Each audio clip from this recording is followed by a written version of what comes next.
Öyle. Hiçbir gerçek kendini kuytu köşelere gizleyemeyecek abi. Sonuna kadar gideceğim. Git kardeşim. Git nereye kadar gidersen git. Cehennemin dibine kadar git Ertuğrul. İmdadı.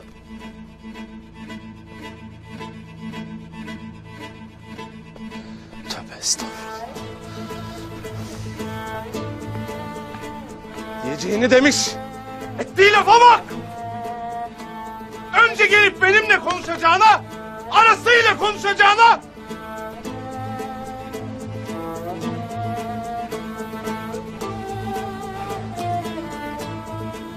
Ya Rabbi, adamın gırtlağına, alplerin içinde kılıç dayadı ana. Olacak iş mi bu? Yazıklar olsun. Yazıklar olsun.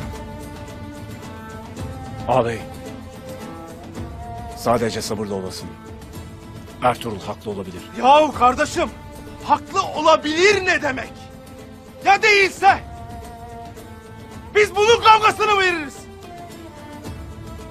Böyle yakmakla yıkmakla olmaz bu iş. 50 defa dedim.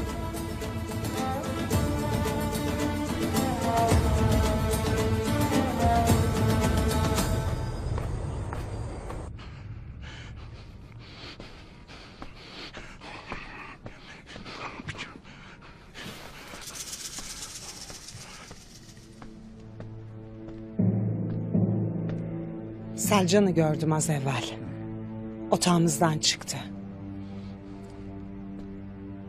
Ne ister senden beyim? Dilinin altındakilerin hepsini kustu. İçindeki pislik diline vurur o avradın. Daha ne beklerdik ki? Duru ölmeden evvel senle aramızda olanları bildiğini söyledi. Gonca Gül'ün evliliğine mani olmak ister o şirret. Her türlü yalanı söyler.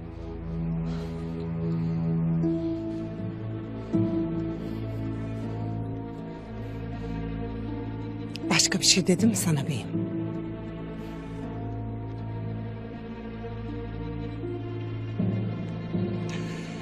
Karım ölmeden evvel seninle aramızda olanlar Tuğtekin'in kulağına giderse... ben bu utançla oğlumun yüzüne nasıl bakarım? Baba, Ertuğrul talim ederken Gümüştekin Bey'in gırtlağına kılıç dayamış. Sonrasında da onları Gündoğdu ayırmış. Neler olduğunu görür müsün? Bu işin de altından Ertuğrul çıkacak. Gayrı düşmanlarını gör. Tedbirini al. Yoksa çok geç olacak.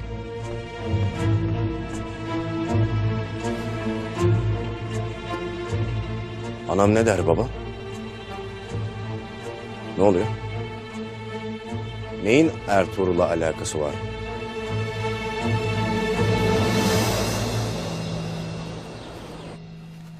Ertuğrul bunun bedelini ağır ödeyecek. Ettiği lafları boğazına düğüm edeceğim. Gayrı bu uğurda önüme kim çıkarsa çıksın onları da ezmeden durmayacağım. Ağabey. İyi misin? Olanları duydum. İyi değilim Aytolun. Ertuğrul sandığımdan daha fazlasını bilir.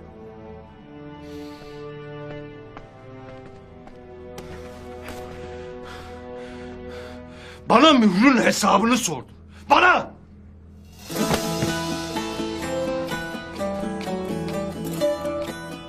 Dahası var abi. Selcan. Korkut'la konuşmaya geldi. Hala, sen ne dersin? Artık kolyesini kullanarak onu tehdit etmen bir işe yaramayacak Gonca Gül. Ağır ağır zehrini akıtır. Başka kime neler demiş uğursuz kadın? Otağdan çıktıktan sonra onu takip ettim. Çadırından Banu çiçeği çıkarken gördüm. Belli ki Banu çiçeğin Duru Hatun'a olan sevgisini kullanmak ister. Neler anlatmış Korkut Bey'e? Korkut'la konuştum. Duru Hatun ölmeden evvel Korkut'la aramızda geçenleri bildiğini söylemiş.